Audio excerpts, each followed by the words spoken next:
Bună, Andreea, ce faci? Uite, bine. Mi se pare super ciudat că sunt cu oameni adulți. Ok. Și că am ieșit și m-am spălat pe păr și uite, mi-am pus și chestia asta aici și că nu sunt full-time mom, pe lângă full-time orice altceva, dar închisă în casă. Da. Asta. Bine, nu trebuie să te simți chiar așa între adulți și eu încă sunt așa pe la mai am un pic. Sunt încă mic. Da, păi asta e foarte bine, că tranziția. Oh! Da. Da. Data trecută aveam machetuța lui astea, propsurile lui Dan. Erau pistoale de-astea, replici. Dar acum ne-am dat seama care zic că sunt mai fan astea și că poți să tragi. Dar chiar sunt fan. Da. Îmi plac foarte mult astea, Nerf wannabes. De ce ne-am tripat în shopperul meu de nerfuri de alea? Păi de ăsta a primit Bradu, ca ăsta, și ne-a plăcut, cromatic, alea nerfurile au alte culori, știi? Cromatic, Și ne place combinația asta de oranj cu blamarin, mai trendy, nu? Bun, da. Asta a fost. Așa, deci despre viața mea. Da, bun, Andreea, spune-ne despre viața ta. Hai, ce să vă spun? Ce să vă spun? Păi, poți să încep cu începutul. Păi, m-am De unde născut, ești tu deloc? M-am născut prematur, Ok. împreună cu sora mea geamănă, Silvia, Aha. într-un oraș foarte mic, Orșova. Am avut 1,6 kg, basically, you guys. And I survived, în 87. Deci, în primul rând, asta spune că I'm destined for great things. Majoritatea copilăriei mele a fost petrecută la Timișoara, de unde consider că sunt. Am plecat de la Timișoara la facultate, în Germania, Bruxelles și Olanda. Acolo mi-am făcut cei 4 ani de facultate, împreună cu prietena mea cea mai bună, Flavia. N-aș fi avut curajul să fac fără ea. De ce facultate ai făcut? Am făcut Business Administration. În 3 țări. Business Administration în 2 țări și European Union Policies and Institutions într-o singură țară, în Olanda, masteratul. Okay. Da. Mi-a plăcut. Anul ăla din Olanda a fost unul dintre top 3 ani din viața mea. Deci a fost viața, Deci viața bună. ți-a plăcut în Olanda, da? Îți imaginezi? Da, mi imaginez. După ce am terminat facultatea, m-am întors la Bruxelles, unde am început să lucrez. Am fost una dintre norocoasele care și-a găsit de lucru imediat după facultate. Am început să lucrez la Euractiv pe asociații și companii care fac lobby și public affairs în Uniunea Europeană. Sună foarte business. Practic nu aveai legătură cu gaming-ul de nicio culoare. Nu are nicio legătură, nu. Okay. Dar încet a început să aibă legătură cu asociațiile industriale, de industrie, patronatele, să le spunem, care aveau anumite interese și doreau să influențeze modul în care legislația se face la nivel european și la nivel național în diferitele țări din Uniunea Europeană. La Bruxelles am intrat în lumea asta a asociațiilor de industrie, asociațiilor patronale, dar am avut un mic hiatus pentru că am plecat la un moment dat în Peru să fac voluntariat. Am fost assistant director la un comedor se cheamă, nici nu știu cum aș putea să-l numesc în română, un loc în care copiii veneau să mănânce mâncare nutritivă dimineața și la prânz și pe lângă mâncarea pe care le ofeream, le dădeam și diferite cursuri de geografie, de computațion, de să învețe să facă, să lucreze la computer, geografie, matematică. Și cât timp ai făcut asta? Am făcut câteva luni pentru că am vrut să fac un an toată treaba asta, dar m-am îmbolnăvit de febră tifoidă, care sună mult mai nașpa decât e. Dar eu sunt ipохondră și în momentul în care m-am îmbolnăvit de febră tifoidă, deși m-am tratat acolo și după am fost ok, pur și simplu stresul de a fi contagioasă, mai ai? De a fi singură acolo, de a fi singură peste oceane, fără familia mea, fără nimeni și având riscul de a mă îmbolnăvi de chestii din astea care sună absolut îngrozitor, pur și simplu am hotărât că e mai bine să mă întorc. Și ăsta a fost cumva norocul vieții mele și al lui Mihai Medvedovici, soțul meu, că Peru m-a făcut să vreau să mă întorc definitiv acasă, în România. Când m-am întors, am lucrat pentru o asociație europeană. Pentru că a venit un belgian aici în România să deschidă un birou al unei asociații europene și avea nevoie de cineva care să meargă back and forth, România, Bruxelles, România, Bruxelles, și m-a găsit pe mine, care tocmai mă întorsesem din Bruxelles, știam drumul, exact. Și a fost excepțional pentru că 3 ani de zile am putut cumva să am o perioadă de tranziție între viața mea din vest și viața mea de la București, să spunem. Mă apropii cumva de RGDA, dar nu absolut deloc, pentru că era o asociație de Power Transmission Products, adică de rulmenți, basically, ca să nu le mai beat around the bush, de rulmenți. Deci era asociația pentru Europa, Middle East and Africa pentru rulmențari, așa cum le ziceam eu. Distribuitorii și producătorii de rulmenți care fac foarte mulți bani, pentru că they make the world move, literally. Rulmenți din astea curele de transmisie mecanică, etc. Nu pot să spun că m-a interesat subiectul absolut deloc. Cu toate astea, un lucru pe care eu îl am e că îl pun în pasiune în absolut tot ce încep să fac. Deci, dar o pasiune exagerată. Eram în momentul ăla atât de interesată de rulmenți încât îți puteam spune cu mare bucurie și cu, nu știu, așa, ăsta de reclamă că, băi, rulmenții. Deci fără rulmenți nu ar exista viață. Ceea ce e și foarte adevărat, pentru că they make the world move. Da, cred că după el la petrecere. Dacă te întreba cineva, ce mai face Andreea? Bă, fii atent, rulmenți. Fii atent. Exact. Și apoi jumătate de oră erai cu telefonul, uite, și rulmentul ăsta e așa. Aia eram. Deci eu eram aia care vorbea despre rulmenți. Mă plictisisem cumva de ce aveam acolo de făcut. Era o asociație foarte bine structurată, era o asociație de mai mulți ani, șeful meu știa cum merg lucrurile și nu vrea să le schimbe foarte mult. Și am zis, bă, aș vrea ceva nou, aș vrea o nouă, cum se cheamă? Pasiune? Mai că sună absolut îngrozitor, dar ăsta e adevărul, că voiam un nou challenge. Aha. Și am zis, bă, hai să mă uit să văd ce se întâmplă pe la eJobs, Hipo, etc. Și am găsit opțiunea asta de director executiv al Asociației Dezvoltatorilor de Jocuri Video. Îți imaginezi că în momentul în care a auzit maica mea, i s-a urcat totul la cap, a fumat 7 țigări și a zis, băi, unde te duci la băieții ăia?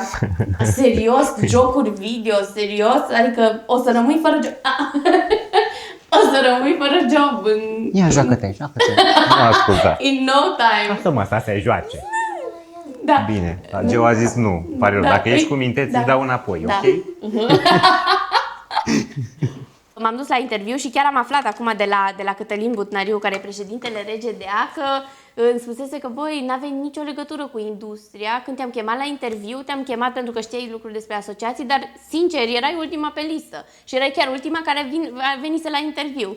Și zic, bă, dacă aș fi știut, poate că eram mult mai stresată. Dar m-am dus acolo liniștită la Electronic Arts, la birouri și mă duc acolo, le-am făcut un plan, am făcut, uite, asociația asta, într-un an de zile vreau să fac asta aici, și cică, i-am dat pe spate. După interviu au zis, bă, ei merită să-i dăm șansa asta. Și sper că îi paid off, pentru că eu după aia am pus tot ce am avut mai bun profesional și nu numai în asociația asta și în creșterea ei. M-a ajutat și foarte mult Cătălin, e absolut clar. Fără Cătălin, care mi-a explicat cum merg lucrurile în industrie, n-aș fi putut niciodată să ajung unde sunt aici. Primul lucru pe care voiam să-l fac era să învăț să creez o comunitate, pentru că exista o comunitate, dar nu era o comunitate reală și asociația în primul moment asta și-a dorit să facă, să creeze o comunitate bine sudată a dezvoltatorilor de jocuri video din România. Un fel de ajutor reciproc, casa de ajutor reciproc, de unde își lua bunica mea la un moment dat bani pentru ceva, nu mai știu, să dădea bani de fapt la ce are, da? Îi zicea reciproc, așa lumea aia, mă duc să bag bani la reciproc. Deci asta mi-am dorit. Prima oară n-a fost nimic business în capul meu, a fost doar, băi, trebuie creată comunitatea asta, sunt oameni faini, trebuie să se adune, trebuie să vedem ce putem să facem împreună. Și adevărul este că s-a dovedit după, când am început să am legătură și cu asociațiile europene și să văd ce se întâmplă în alte țări, că fără o asociație care să dea acest cadru unei comunități, este foarte greu să te dezvolți sustenabil ca industrie. Este foarte greu. Ce face concret RGDA? Pentru membrii săi? Da. Păi nu știu, depinde cu cine vorbești. Că dacă vorbești cu câțiva dintre indies, o să spună că fac ce numai pentru firmele mari. Dacă vorbești cu unii oameni din firmele mari, o să spună că fac ce numai pentru indies. Dar nu este adevărat. RGDA-ul lucrează pentru ca industria să crească on a whole, în general, dar și pentru fiecare membru în parte. Cum? De exemplu, oferim prin parteneriatele noastre internaționale diferite reduceri la conferințe, traininguri, webinarii, etc., care sunt organizate la nivel internațional.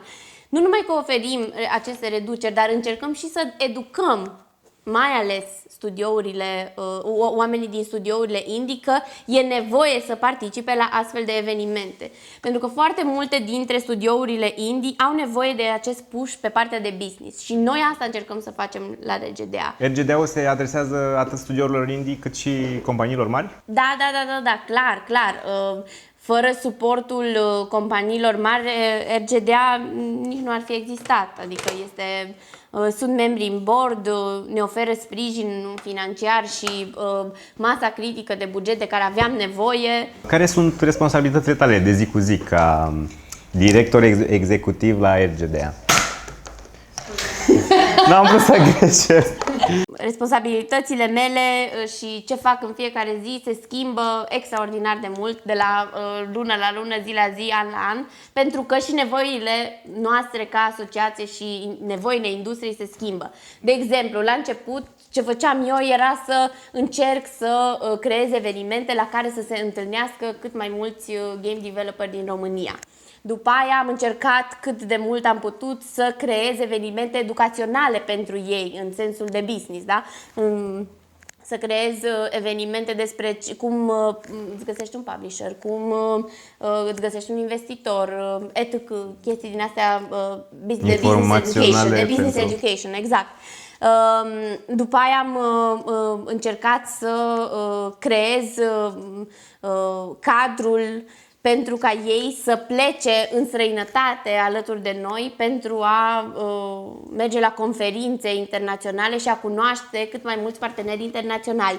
Și am ajuns în momentul ăsta la suma tuturor acestor lucruri și în momentul ăsta majoritatea timpului eu lucrez la o schemă de ajutor din partea statului specific pentru industria jocurilor video din România. Am foarte multe taburi deschise cu ce fel de ajutor primesc din partea statului industrii locale care sunt mai dezvoltate decât noi și creez, bazându-mă pe ce se întâmplă în Uniunea Europeană mai ales, creez o schemă de ajutor pentru a o prezenta decidenților noștri politici. Avem deja discuții, deci avem deja întâlniri cu diferiți secretari de stat, miniștri, parlamentari, etc., cărora le-am dat un teaser de ce dorim noi de la ei. Deci facem un fel de awareness pe partea asta și le spunem că există un potențial enorm pentru industria noastră. Noi am creat o comunitate care există, e vie, dar pentru a crește are nevoie neapărat de suportul autorităților locale. De exemplu, prin granturi. 25.000 de euro ia aici, nerambursabil, creează prototipul, hai să creăm 60 de prototipuri în anul ăsta, 70 de prototipuri în anul ăsta, să vedem dacă un prototip din ăla va fi un joc dezvoltat 100% și dacă unele dintre ele vor avea succes. Bugetul ăsta se alocă de către stat, Da. către RGDA sau către Nu către RGDA. developeri Nu, indie? da, va fi alocat direct către developeri indie. O schemă de ajutor, de exemplu, dar una destul de proastă, este Startup Nation, pe care bănuiesc că foarte multă lume a auzit. Ei, noi o să creăm o schemă de ajutor care este specifică pentru industria noastră și care are termen de eligibilitate care să aibă sens, care nu te vor obliga, de exemplu, să ții 5 ani un angajat când s-ar putea să nu îți dorești asta, și care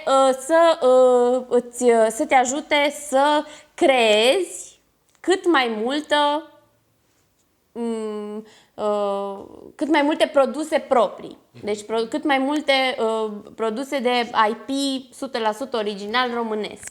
Cumva la un platou, să fiu sinceră. Acum trebuie să recunoaștem că am început, am crescut, s-au deschis tot felul de studiouri, lumea a simțit efervescența, etc.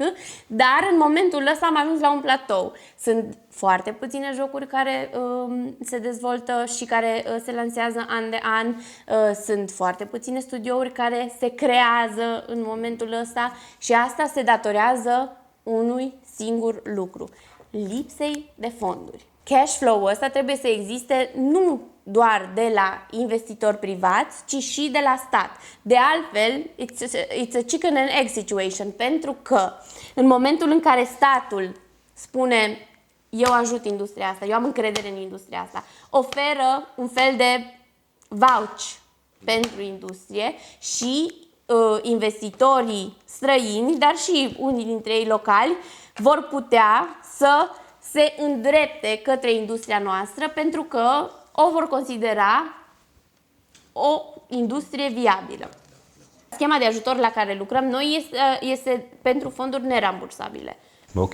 Păi și cum te asiguri că dai banii cuiva care chiar face ceva util cu banii și nu îi risipește într-un an? Sincer, majoritatea vor fi bani risipiți, pentru că așa se întâmplă. Nu. Trebuie să ne asumăm. Nu, dar trebuie Statul să o ne să vadă asta, dați banii acestei fete. Da, nu. E că nu te lasă tataia fără. Statul trebuie să intre în discuția asta și să intre în proiectul ăsta nelegat la ochi. Deci trebuie să înțeleagă că industria de game development este o industrie riscantă.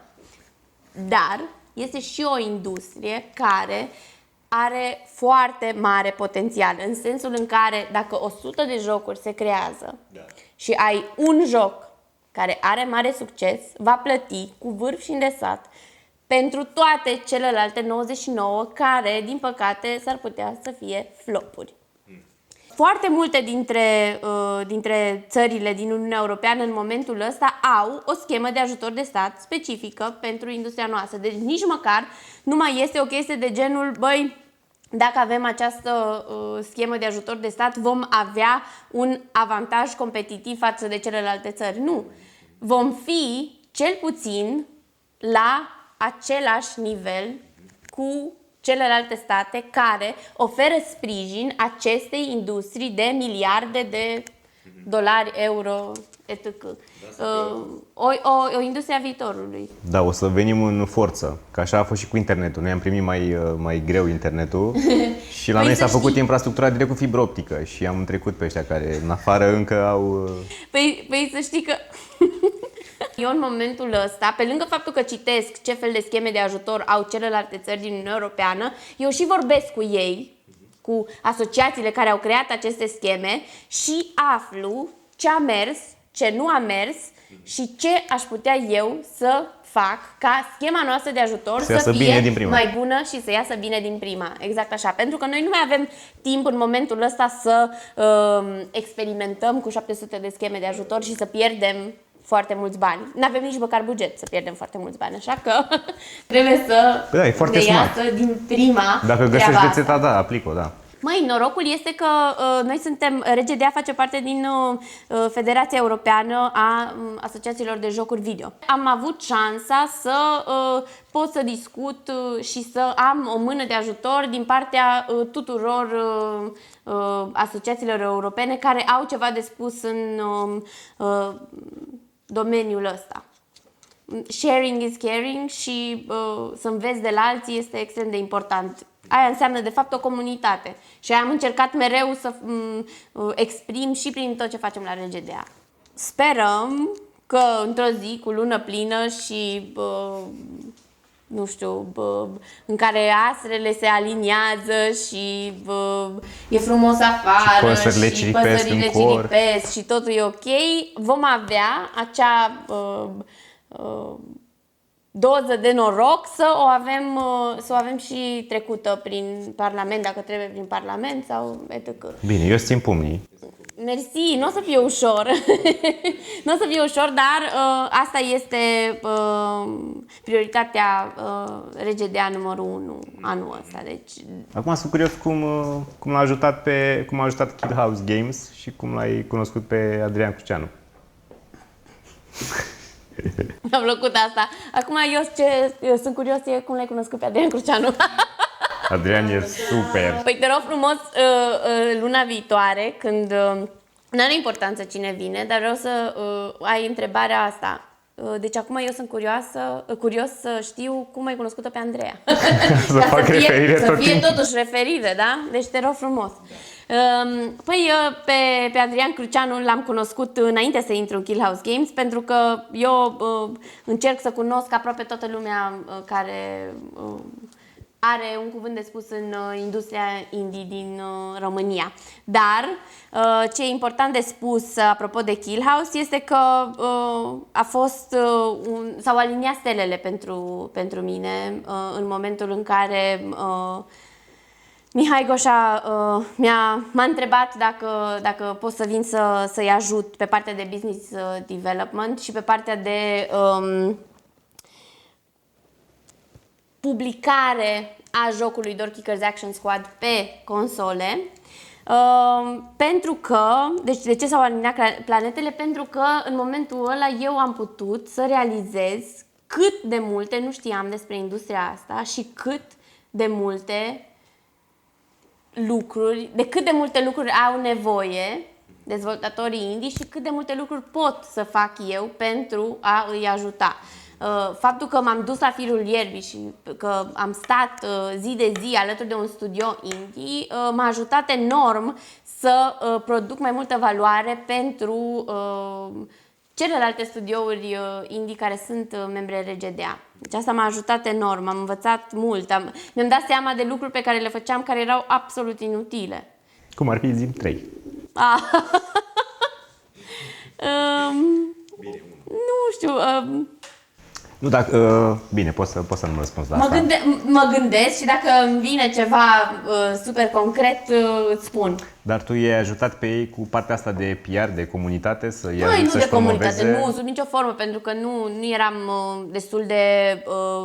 nu știam atât de bine ce înseamnă jocurile lor ca să pot să fiu vocea lor in the outer space. Nu.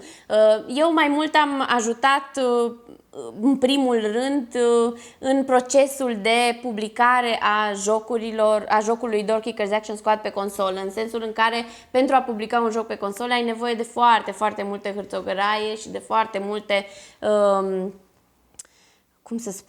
proceduri care trebuie făcute ca să poți să ai jocul pe Nintendo sau pe PlayStation, ca apoi să-l poți promova. Okay. Și eu m-am ocupat de toate acele lucruri. Pe lângă asta am început să preiau și zona de business development.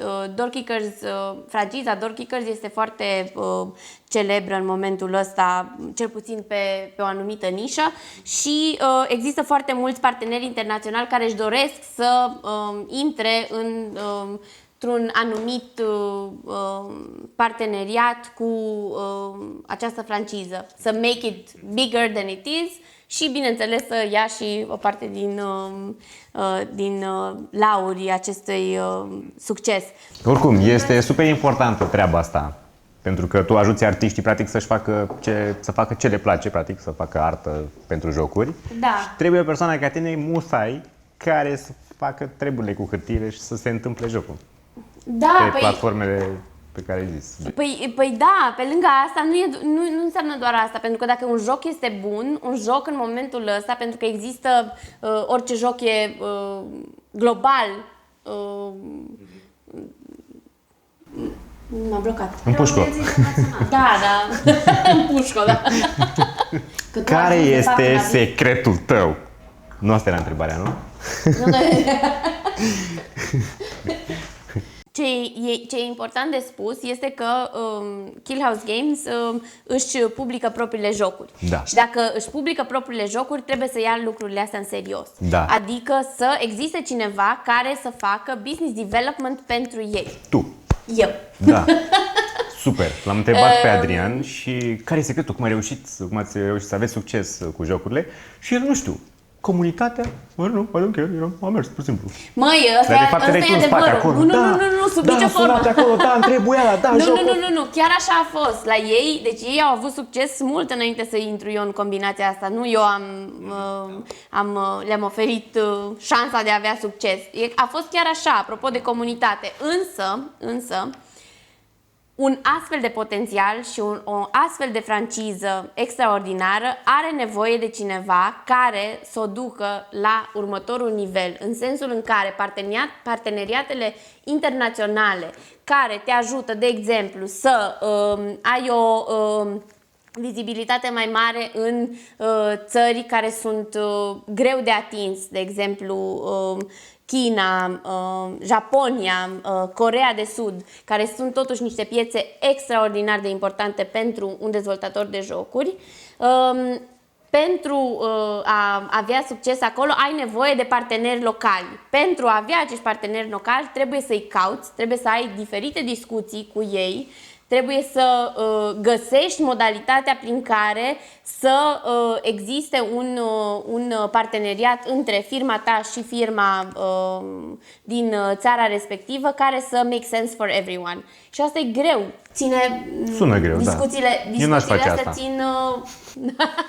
țin și ani de zile. Tu n-ai face-o poate pentru că nu e zona mea de confort. Nu e zona ta de confort. De asta e zona mea de confort. Dacă mai pune pe mine să desenez acum, aș ieși complet Super, din zona de facem confort. un combo. Dar dacă mă pui pe mine să am un call în momentul ăsta, sunt acolo. Dacă acum sună, știți cine răspunde. Răspunde Andreea, ok? Dacă vrei să-ți publici singur un joc, trebuie neapărat să iei în serios partea asta de business. Deci nu doar partea de marketing, dar și partea de business. Pentru că tot ce înseamnă relațiile cu parteneri internaționali care te vor ajuta să duci jocul tău mai departe, takes time și nu neapărat specific knowledge, pentru că nu pot să spun că eu am învățat de la 5 ani să fac parteneriate internaționale sau să discut cu business cu oameni din Coreea, absolut deloc. Dar disponibilitate, în primul rând, și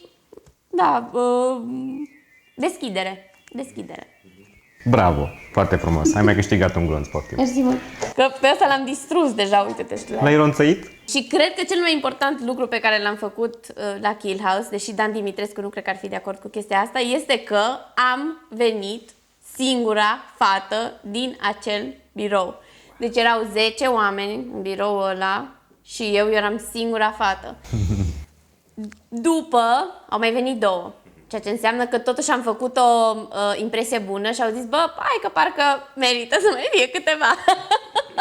Da, problema nu este că oamenii Deci asta evită... e foarte important de spus, mai ales în industria asta. Ok, dar nu cred că angajatorii evită intenționat Nu, absolut deloc. Cred că mai mult e reticență și din partea fetelor. Da, sau e o coincidență, pur și simplu, odată nu se întâmplă să vină fete la studioul respectiv. Da, nu, n-a fost absolut, sunt sigură că n-a fost o reticență din partea lor să primească pe cineva. Ba chiar mi s-a părut că am fost primită cu brațele extraordinare deschise acolo la birou. Probabil erau toți supărați așa la birou. Exact Niște așa. colegi, Am intrat în Sausage Fest-ul ăla și l-am făcut mai voios.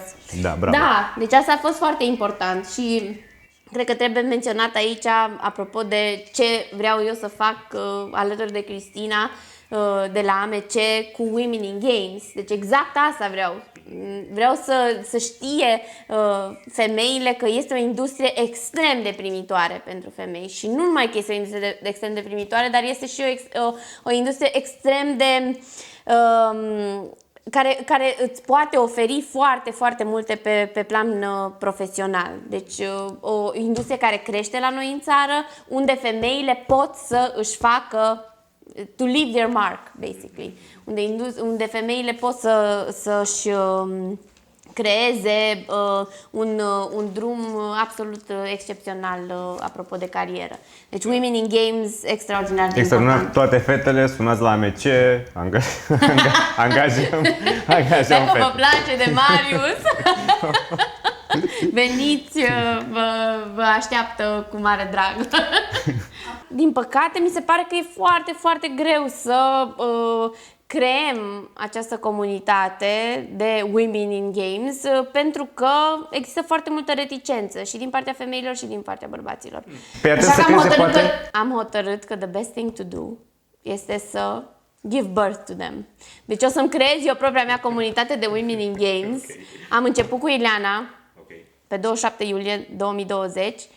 Eu pot să intru în asociația asta, Women in Games, pe care o Da, coach?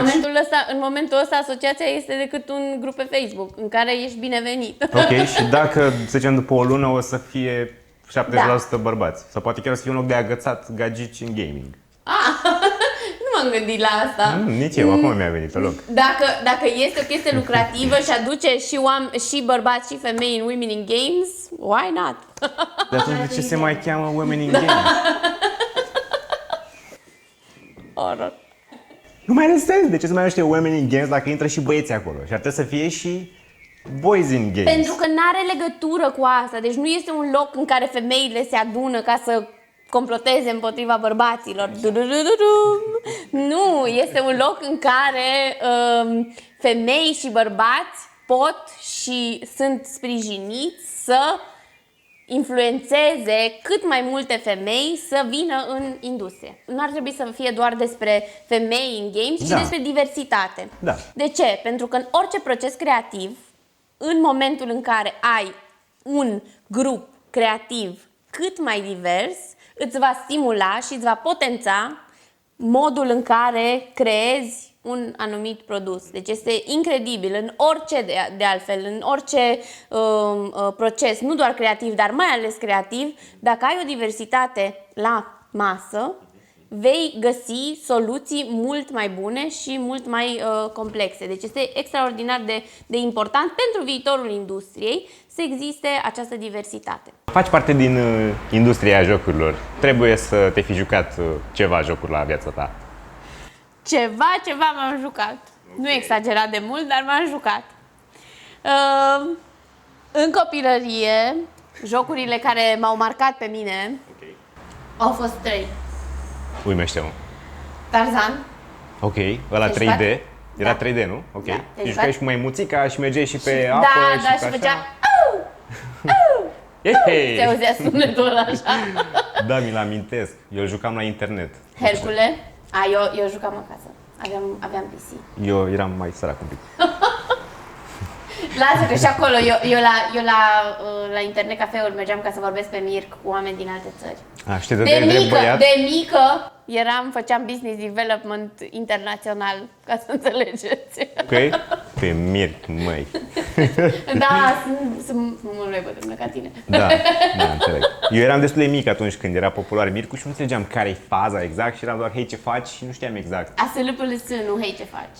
Deci se vede clar că nu știi despre ce e vorba, dar ok. Și cel mai fain pe Mirc erau jocurile astea de trivia, în care trebuia să spuneau întrebări și trebuia să răspunzi. Aveai concursuri din astea super faine, extraordinar. Mă rog, dar să trecem la jocuri. La sala de net, asta făceai? Nu. Acolo vorbeam acasă. business internațional, ți-am spus. Aveam la Mirc acasă, atunci am jucat trivia. Deci Tarzan. Hercule, iară, extraordinar. Și un joc de strategie pe care nu mai știam cum îl cheamă, dar am aflat cu stupoare de la sora mea, că știam că o să-mi pui întrebarea asta și atunci am făcut un mic ăsta de amintiri cu sora mea, că jocul ăla de strategie care îmi plăcea mie foarte mult și ei era StarCraft, frate. StarCraft, frate, ești nebun? Băi, Mamă, deci eu am jucat StarCraft în Asta, copilărie, Broad War? deci deja, cum îi spune, nivelul meu de coolness în industria asta ar trebui să go over the roof, you Da, guys. ești super cool. Acum trebuie să te testez. Spune-mi cu ce rasă îți plăcea să joci. Nu mai știu absolut nimic, deci nu mai știu absolut știu. nimic. Știu singurul lucru e că... Erau unii care erau cu niște Vegeam- gândaci, Nu, dar era... Nu. erau unii care erau niște oameni și unii Oameni, niște extraterestri. Oameni, eram sigur oameni și cel Era. mai important pentru mine nu era neapărat să mă bat cu alții. Faci era baza mai frumoasă? mult, da, fac baza frumoasă. Tipic, da.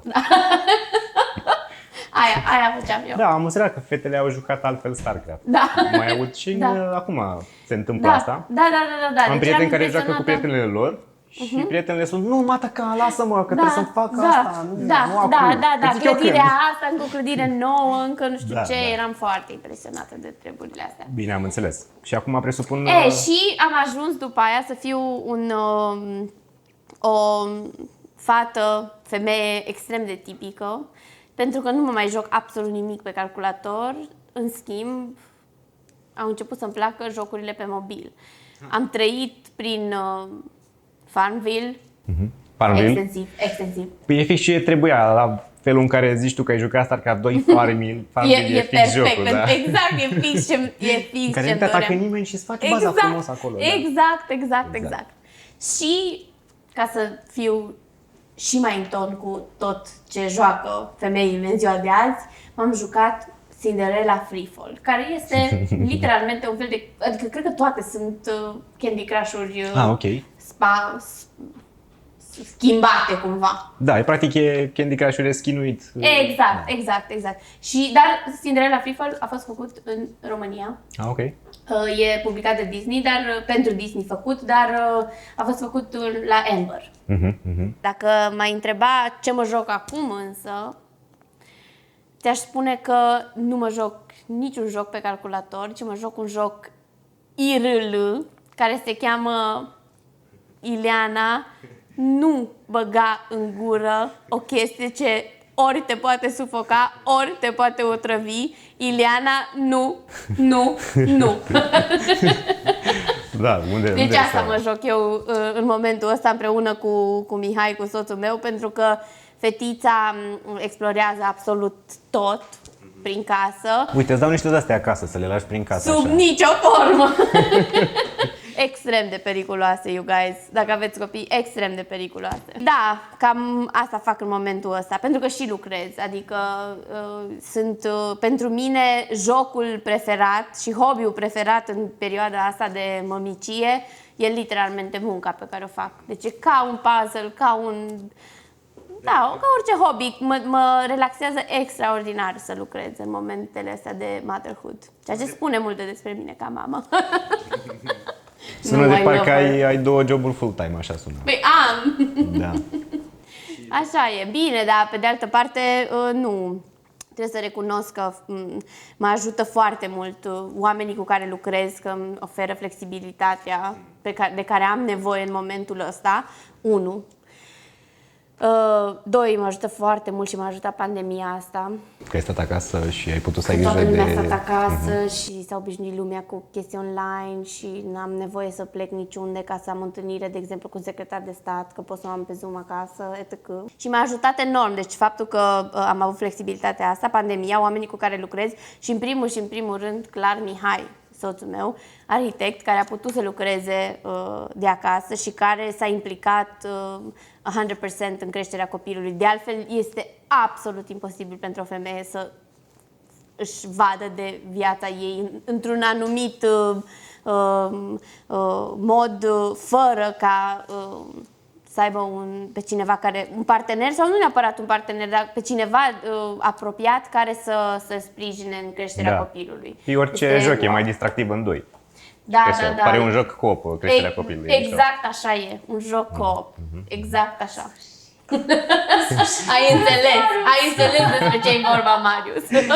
Yes. Bravo, Marius. Exact. De fapt, noi doi, eu și Mihai, suntem foarte pasionați de board games și el a încercat să găsească foarte multe jocuri din astea de co-op pe care să le joci în doi, ca să jucăm și când suntem doar noi doi acasă și destul de plictisitoare jocurile astea, board game-urile astea în doi. În schimb, ăsta, cum e aia, he threw it out of the park sau care e expresia aia, deci cu copilul, cu nașterea copilului a reușit-o, i-a mers. Ok. Cooperăm extraordinar. Mă bucur că vă ținem priză activitatea asta. Da. Eu mă pregătesc de acum pentru copilul care o să fie într-o bună zi și îmi descarc acasă desene. Trebuie să vadă desenele astea, domne. Alea care m-au format pe mine.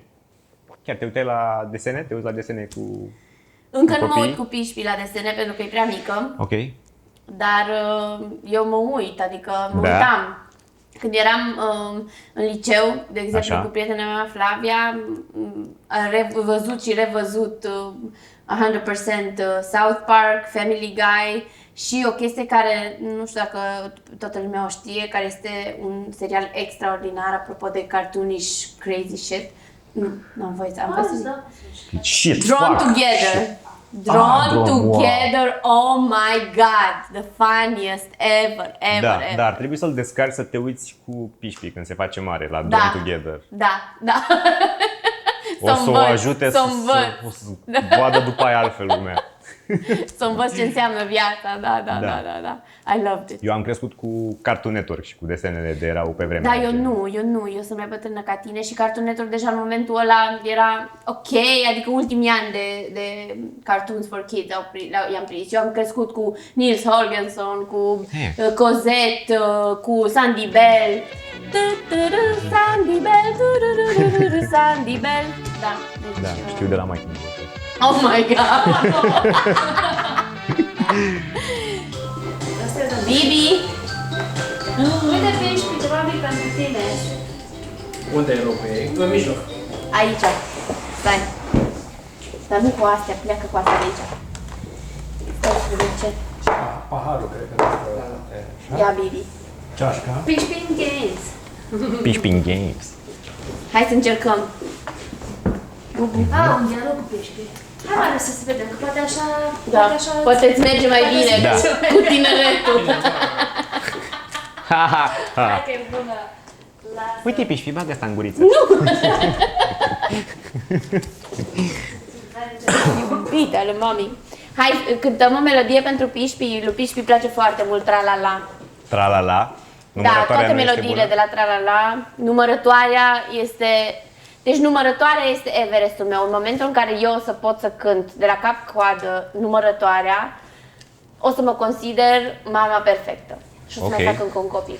Păi poate n-ai avut nevoie, dacă trebuie să cadă curentul și să n-ai internet sau ceva ca să trebuiască să cânti tu. Este absolut imposibil, nu, este absolut imposibil să ajungi numărătoarea, să faci numărătoarea inversă la melodia asta. Ah, ok. Hai, încercăm? Deci merge prima oră până la 5. Du-te la capăt, Unde? Aici este bine? ia să vedem. Ce-s copiii ăștia care fac așa? Da, unii. Așa, pești de... E spectacol. Ce știi tu să faci cu el. Îți place Pișpi 4K? Hai să vedem. Este. Șmecher televizor, așa-i? Una este Karaoke. una. Nu, fără karaoke, că dacă e karaoke, de fapt Păi nu, uite, că îți ție dă îți trebuie subtitrare karaoke. și tu trebuie să cânti. Hai, bine, hai să facem aia, da. Crezi că te descurci? Hai să încercăm. Da, bine. Hai, Pișpi, să vedem. Dar de la capăt. De la capăt? Mai încoace? Mai. Două mâini copilul are, una este luna. Zicem trei, să se facă patru. Patru boi la plug se mână. Trei crai vin din depărtare. Două mâini copilul are, una este luna. Hai să zicem patru, să se facă cinci. Cinci sunt degete la mână, patru boi la plug se mână, trei crai vin din depărtare, două mâini copilul are, una este luna. Yes! Cinci, Să se facă 6 zile lucrătoare. 5 sunt degete la mână. Zi! 3 crai vin din depărtare. 2 mâini copilul are. Una este luna. Cred că am greșit ceva, nu? Parcă Păi asta e problema. Să 7 zile în săptămână, 6 zile lucrătoare, 5 degete la o mână, 4 boi la pluxe în mână, 3 crai vin din depărtare. 2 mâini copilul are. Una este luna. 7. 8. Că 8 la joc, voinicii, 7 zile Zile. în săptămână, 6 Zile. zile lucrătoare. 5 sunt Degete. degete la mână, 4 boi Plumb. la pluxe mână, 3 crai vin din depărtare, 2 mâini copilul are, una este luna. Bravo, nu mai pot. Vezi? You get rage la melodia asta. Îți spun, you get rage. Prima oară când m-am jucat jocul ăsta, n-am reușit să intru în casă și am murit. Ok. Just so you know. Deci dacă joci și ăsta cum jucai StarCraft 1, it's bad. Ok, îi dăm play. Weekly challenges ar merge mai bine. Ia mă, tu poți să miști?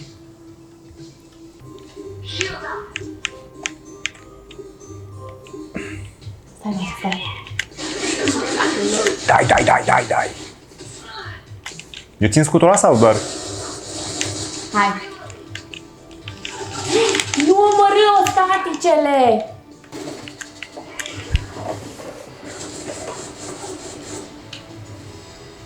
Ai omorât toți staticii? You're savage! Nu! Dar cum se folosește scutul, știi? Nu, dar nu cred că... De ce îl mai am în mână atunci? Măcar am salvat una, dar am murit. Deci ce părere ai? 0, deci nu suntem de challenge, suntem de începuturi. Nu, da, la începuturi, 100%. Aici? Gangland, ok, super, hai, prim. Dansează pișpi. Zombie.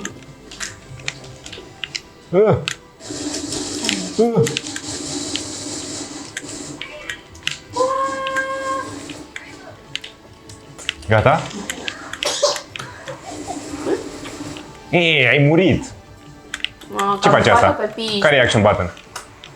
Vezi că poți să mă salvezi la un moment dat, poți să mă responezi. Ce înseamnă butonul ăla? Dar nu am mai jucat de un an, se pare că it's not like riding a bike.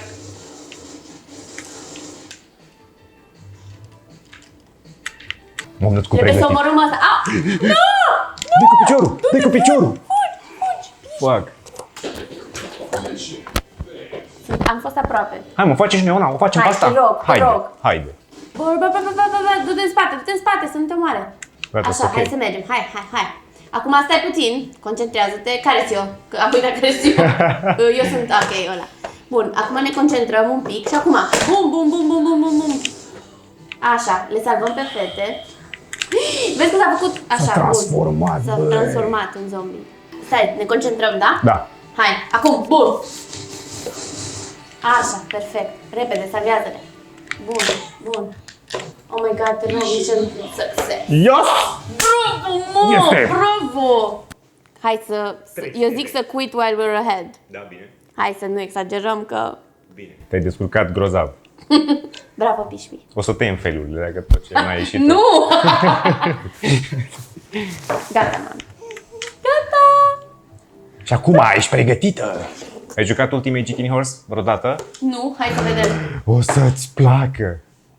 Dacă trebuie să fiu foarte, adică conexiunea creier-mâini e foarte grea la mine. Conexiunea creier-mâini, O să te de-aia descurci. copiii trebuie să joace jocuri video cu manete de cât mai mici.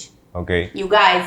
Pentru că eu, de exemplu, nu am forța asta de a ajunge de la creier la mâini, știi? Impulsul. Dar Dacă pare- m-aș fi jucat de mică, alta ar fi fost treaba. Pare Copiii genul- de 5 ani mă bat la orice joc din ăsta. Ah.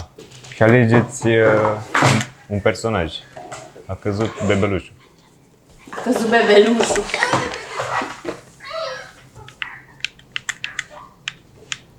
Pe butonul ăsta e foarte important când te uiți.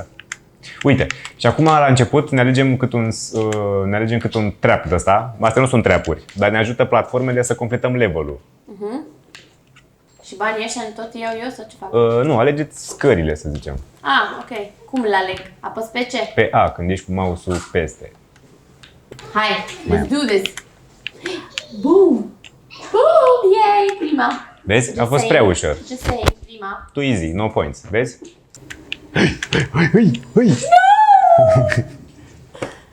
Da, vezi, acum e mai greu. Da.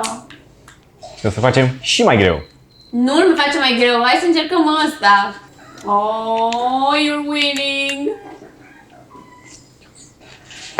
Gata. Nu, stai că trebuie să ajungem la sfârșit. Stai, nu renunța, nu renunța. Am renunțat. 3 minute. Dăm satisfacția asta. Să bat și eu o fată, să mă simt și eu. Horror. Am spus să-ți relax cu mine. Exact. Ai o gaură neagră. Băi, da.